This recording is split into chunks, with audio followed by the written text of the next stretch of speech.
Hallo und herzlich willkommen zu Tipps und Tricks rund um die optimale Nutzung digitaler Technik. Mein Name ist Arno Burger und heute geht es darum, wie wir in Excel für eine Auswertung von Datenlisten die Datenqualität erhöhen können.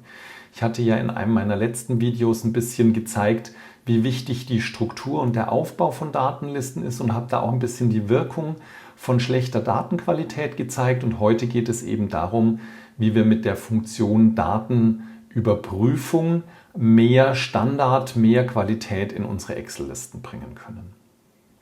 Im Prinzip haben wir ja in Excel einmal die Situation, dass die Daten von extern kommen können, also aus irgendeiner anderen Datenbank. Dann wäre es gut, die Datenqualität schon in dieser Datenbank zu erhöhen.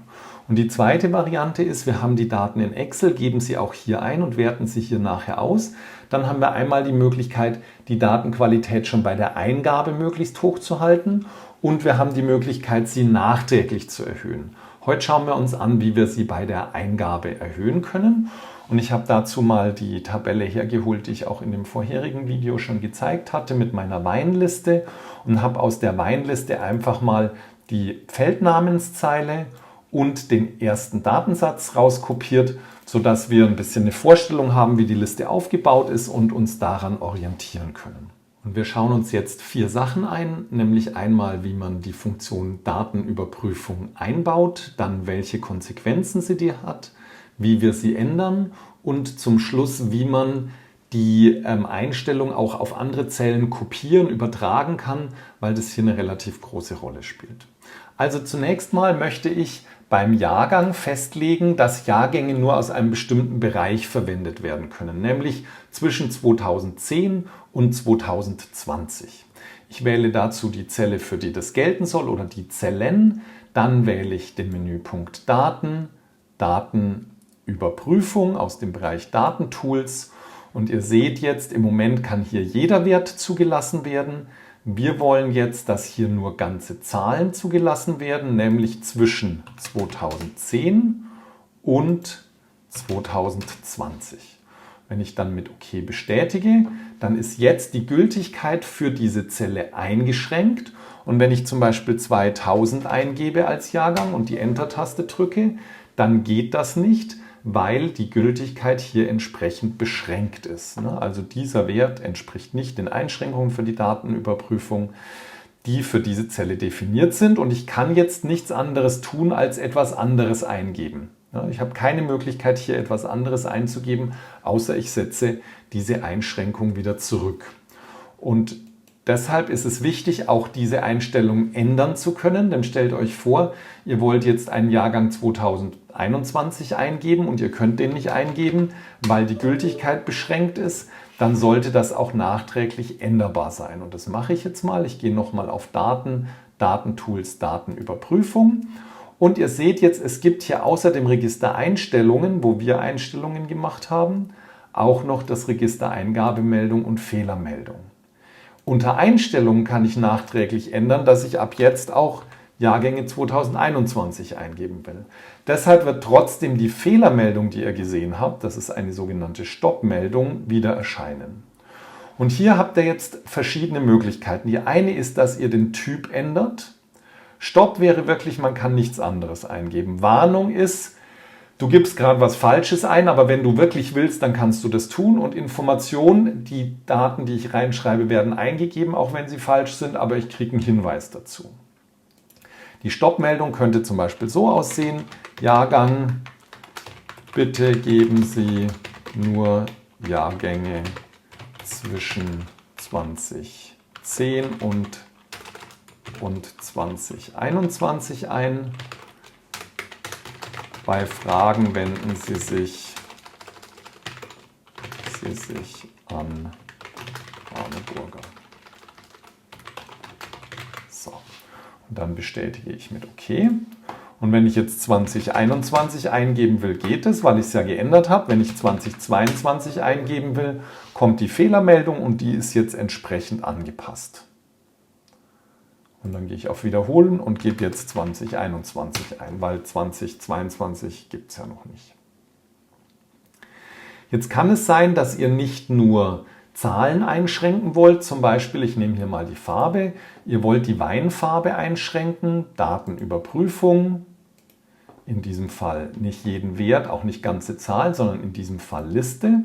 Und jetzt könnt ihr als Quelle einfach die Farben eingeben. Rot, Strichpunkt, der ist wichtig, sonst wird es eine Auswahl und nicht 3. Rot, Weiß, Weiß und Rosé. Dann bestätigt ihr mit OK. Und jetzt ist es so, dass hier ein Listenpfeil drankommt, ein sogenanntes Dropdown-Feld. Und ich kann jetzt hier die Weinfarbe auswählen. Und dann könnte man zum Beispiel in die Fehlermeldung schreiben, Farbe, bitte wählen Sie die passende Farbe aus. Okay. Und wenn ich jetzt zum Beispiel gelb schreibe, dann kommt natürlich die Fehlermeldung. Aber auch wenn ich jetzt zum Beispiel Rosé ohne den Akzent schreibe und die Enter-Taste drücke, dann kommt die Fehlermeldung und ich kann jetzt einfach über den Listenpfeil die entsprechende Weinfarbe aussuchen. Ich mache das mal noch fürs Land. Datenüberprüfung, ihr kennt das jetzt schon. Es geht darum, eine Liste zuzulassen. Nur diesmal lasse ich als Liste eine Quelle, eine Liste aus einer Excel-Tabelle zu. Ich klicke hier auf das Symbol zum Einfügen eines Zellbezugs. Dann wird der Dialog verkleinert. Dann wähle ich das Tabellenblatt Standardisierung, markiere hier die Länder, die ich haben will. Dann erweitere ich das Dialogfenster wieder, könnte jetzt noch Eingabemeldung und Fehlermeldung angeben und dann bestätige ich mit OK. Und jetzt kann ich diese Länder hier auswählen. Das heißt, wir wissen jetzt, wie wir einschränken, wie wir auch mit verschiedenen Stoppmeldungen steuern können, ob man wirklich gar nichts anderes eingeben kann oder vielleicht doch im Ausnahmefall was anderes eingeben kann.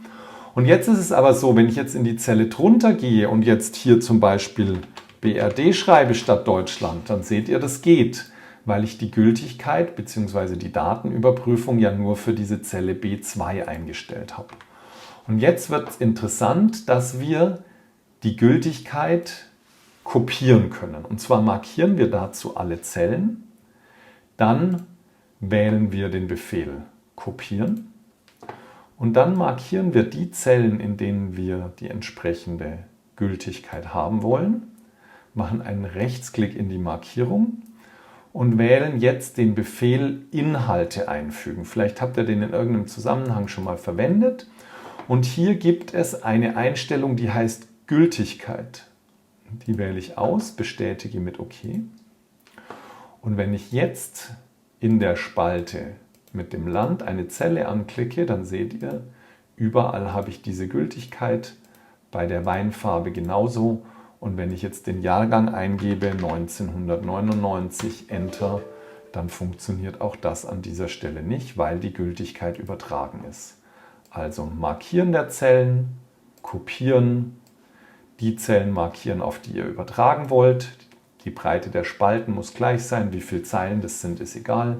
Dann Rechtsklick, Inhalte einfügen, Gültigkeit und mit OK bestätigen.